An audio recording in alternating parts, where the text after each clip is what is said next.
Welcome to Core Ultrasound Image Review, episode 17.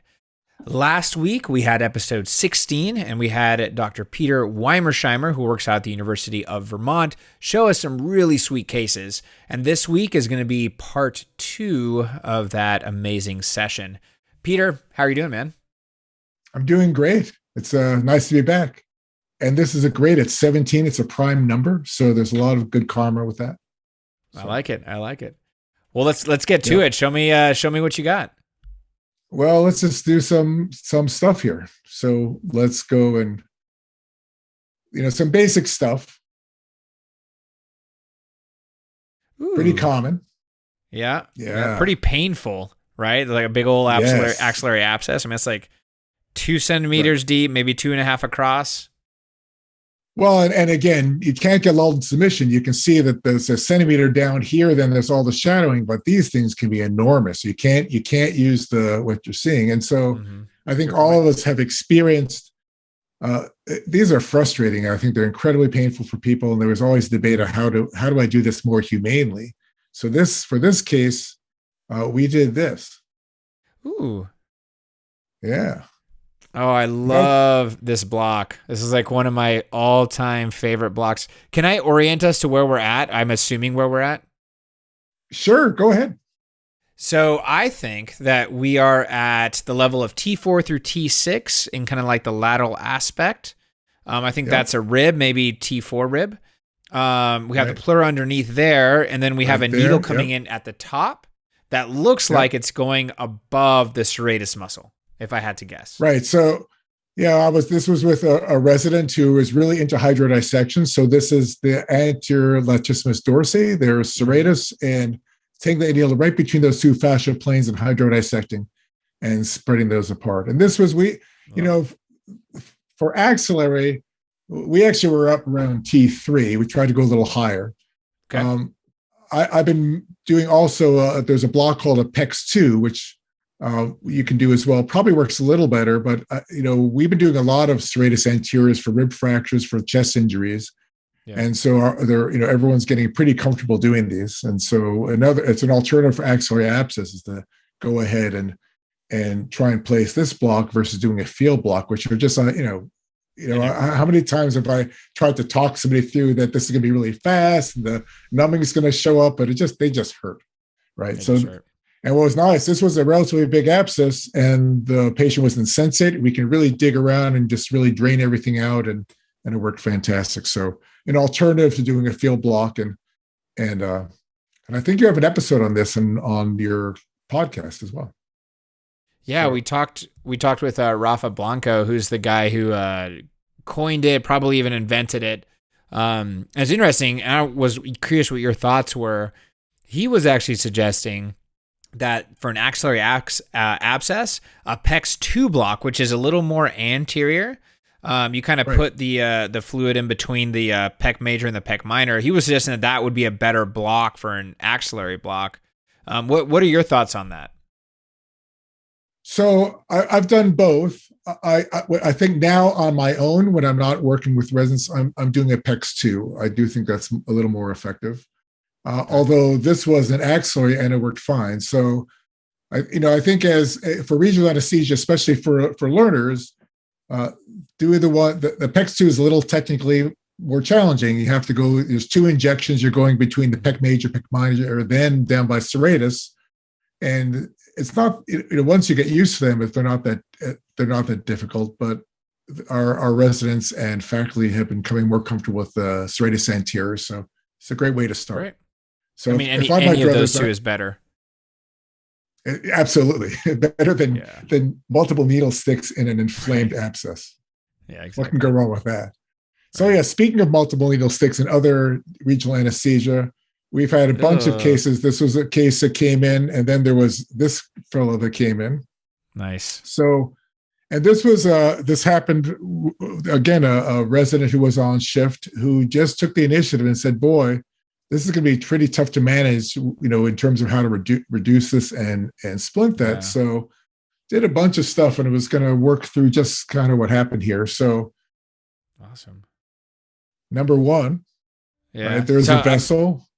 I'd probably let me try and like think through this real quick, because it's either going to be the radial or the ulnar, because like it's right by a blood vessel.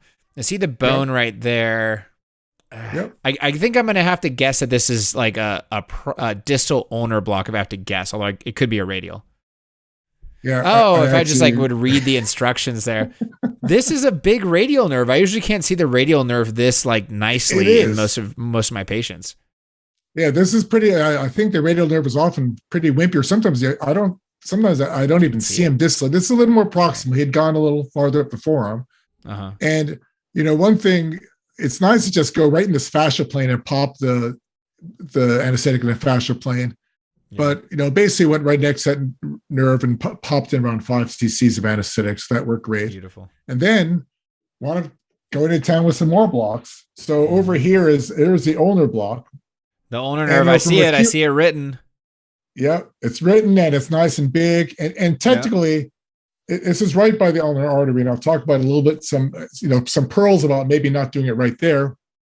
And this is one that I was a little, saw this like, this is a median and coming in from the side. And there's a lot of stuff here, which I typically will go in an out of plane approach versus in plane. But the long and the short of it, basically went in the room and did these 3 entry-level blocks and had this gentleman really was insensate. They got to really manage his wound and splint him up, and it was a great case. That's awesome. So a couple pearls just to review about blocks. I personally like doing the median block in the out of plane, but it can be hard to see that median nerve. And so one of the things that I really like to do is just slide that transducer back and forth and look for the honeycomb. Right. So, that motion of the transducer can separate that nerve from all the other tendons and other connective tissue, which is a fun thing to do, that sliding motion. And similar for the ulnar block, right? He was right next to the artery, but if you slide proximally, eventually that artery just pops off and you get this ulnar block all by itself. The one thing that I think is hard ergonomically, even if you have the block by itself, you're coming in with, I have this patient on a lunch tray like an arm board. It's pretty hard to get that needle in right along that arm board. So one thing that I've evolved to do is take the patient and flip their arm backwards on a pillow like that. And then when you slide forward, the same thing, you can slide up towards the elbow and you get that artery separating from the nerve. And now you have this nerve all by itself, and you have this ergonomics where that needle is right parallel with the transducer. You get this really, really nice image. So easy thing. Yeah. So that's one trick of the trade I thought would be fun to go over. And radial, the same thing, right? Here's this dude actually has a pretty good radial nerve as well. And again, as you slide up, you can get it to pop away from the artery, but ergonomically, that's really hard to get to. So the thing that I really like to do for the radial nerve is actually have the patient fold their arm and just come on down along the spiral groove. And you can see as it's sliding down, look at that thing way up there. Wow. And again, ergonomics, you can get that needle going right in, and it's nice and parallel with the transducer, this really bright needle coming in, just popping some anesthetic right there. And you have this really dense block. You actually get a wrist block when you go up here. Yeah. So just a couple pearls on doing these blocks. We'll just do another pearl. All right. This is a little, got this triangle up here. There's a needle coming way in, and this is actually a blood vessel over here. Yeah. So one thing that, is I think you had a podcast pretty recently. You were talking, it was the folks in Patterson, and they were talking about the most common blocks that they do. And it was interesting that one of them was described, they do the supraclavicular really often in their emergency department. And we don't do it as often. But instead of doing 3 blocks peripherally, that supraclavicular is a really nice block to do as well. Yeah. And here I just had this as supraclavicular. I typically will sit the patient around 40 degrees, put a pillow just under their head with a lot of room here so I can get a needle in, and just slide over along the clavicle with the transducer facing towards the feet until you see this nice landmark. There's omohyoid, the artery, and this nice bundle of brachial plexus right there. And so so kind of a cool block to get used to. We've been doing these more as well in our shop, partly triggered by that podcast, because it's a really nice and easy, instead of doing 3 blocks, to do just one. Yeah. And something you can do is you can rock and just adjust your transducer. This is the first rib, and down here is lung. So you have a really nice target here where you can go ahead and say, okay, there's first rib. And that needle comes down. You have to put a needle way in the back here by the artery. So not for the faint of heart in terms of needle viz. Right. And then after that first injection here, we'll just pull out and kind of slide it right back in here and do a second bunch right in here. And just a really nice dense block, and works really well. So just nice thing to do when you have a case like we just went over. Yeah, I like that block. I think from my point of view, the supraclavicular block is more a second, third year resident who's done a few nerve blocks under their belt, just because that one's like a slightly higher risk. But then if you have like an intern, or even, maybe even a medical student that you feel comfortable supervising them, the wrist blocks are really easy to do, and it would accomplish the same. I tend to want to do the blocks as distal as possible, but I've had situations where like the whole forearm is mangled too, motorcycle accidents, for instance. And in that case, if I want to get more of a dense block past the hand, almost invariably I'll go to that block. Although I would one of these days like to do a raptor block, which I haven't done yet, because that one seems pretty sweet too, and it would accomplish the same as a supraclavicular block. Yeah, I started doing the Raptors, and I think I'm not sure why particularly. I just have been doing more supraclaviculars. One thing about the supraclavicular, which I didn't have a picture of, is you have to put color on them, because there's blood vessels around there. So I've had occasional times where I went to do a supraclavicular, I threw color on the nerve, like, nah, I'll do something different. Too many blood vessels, yeah. Too many blood vessels, too much pulse stuff. We had a case recently of basically a failed LP where, they, good effort. And so with our group, one of the discussions was to review just the whole notion that landmark LP is okay, but when you have a tool in your quiver, like an ultrasound, that sometimes you can go ahead and just help out with ultrasound. So here's, the classic thing that we do. We feel the iliac crest, you move around, you go at the same level and find where you're going to palpate. And that works okay. And then sometimes, the goal is you're going to get in easily, no brainer, but sometimes you're going to have someone where you just don't have that palpation. Right. So one thing that's kind of cool is remembering that in terms of structure, you have these lamina, going off the side. And so we always come in midline, but for ultrasound, you can really use this bone here as to see these nice spaces and really figure out where you are. So there you go. Here's a QA. Nice. You can see the spinal fluid. You can, right. And this is a thin person, right? So there, yeah. You can see this is a linear ray probe. So there's sacrum, and setting up from sacrum to L5, and then L5 and upwards, and you can actually see where you need to go right between those spaces. And you can also use the transverse orientation to go ahead and figure out where you're going to do it, where you're going to put your needle in relative to the angle on the back. And the problem is, I think a lot of people will grab the linear ray probe for these for this. And I actually think it's hard because you don't really get enough depth. What I like to use is a curvilinear transducer and then slide up. And again, you see those nice spaces, and you have a lot more real estate to kind of figure out where you are. And what's cool is you can see, the angle. I think I was always taught to go 5 degrees relative to the back. I have no idea why or what that means. And what's really nice is you can adjust your transducer by rocking it and see and have the transducer right. So you have this nice perpendicular image. And so you can say, okay, wow, if I take my needle and I put my needle right straight in that angle, it'll go straight on. I thought about that. Right. That's so, awesome. And similarly, you can go ahead and just slide up in the transverse plane. And sometimes people have a little bit of a scoliosis, but you can adjust your transducer rocking this way and get yourself nice and parallel. Now the needle has to go straight down this direction and you'll be in. So kind of a trick of the trade. I think relative to us recently having a LP, which was a struggle, to grab that ultrasound machine and go ahead and take that picture. All right. So this is somebody coming with a little bit of right-sided flank pain. Mm-hmm. Well, I see the left kidney looks pretty normal. I see a cortex medulla. It looks great. I see some peripelvic fat, which is that kind of more hyperechoic stuff that looks all normal.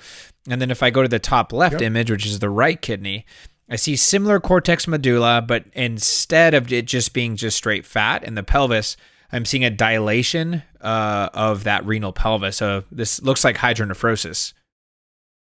Right. And that important point that the pelvis is a potential space, so it's always white. And every once in a while you'll see that white being filled by fluid, which is not able to drain. So, pretty classic for renal colic. And we've been pretty lucky. We have our urology team is really effective at following a patient. So if we see this, by rights, you can say that's a kidney stone and move on. Sure. But I'm always asking everyone to look at that. I think I see Big. it.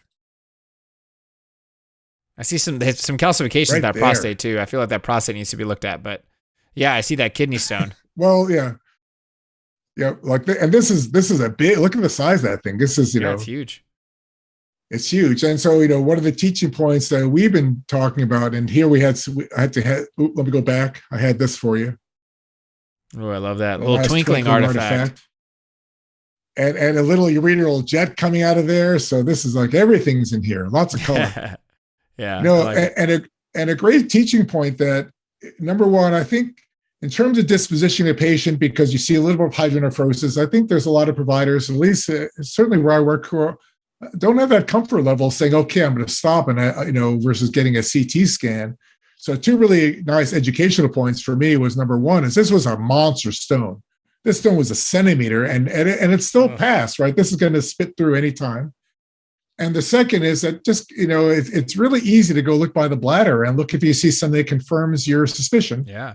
And so, here's a patient who had what seemed like renal colic, had some hydronephrosis, but to drive it home, here's a large stone with twinkling and ureteral jet. And now the provider can be really comfortable and say, okay, you have a stone, you can go home. And with a stone like this, I would get a bucket, not a strainer. You need a bucket. Yeah, it's pretty big stone. Strainer's too small.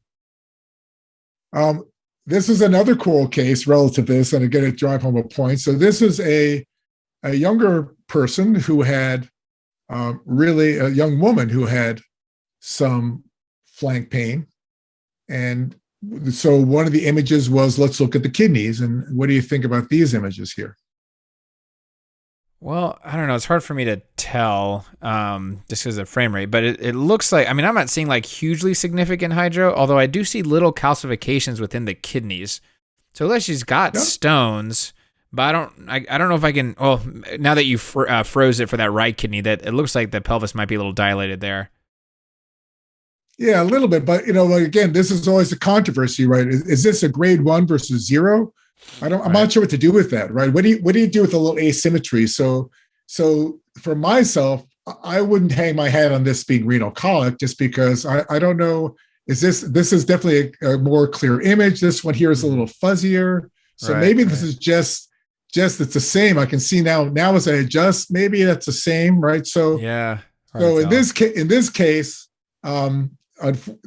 this is what happened next. This is not an ultrasound. What is this?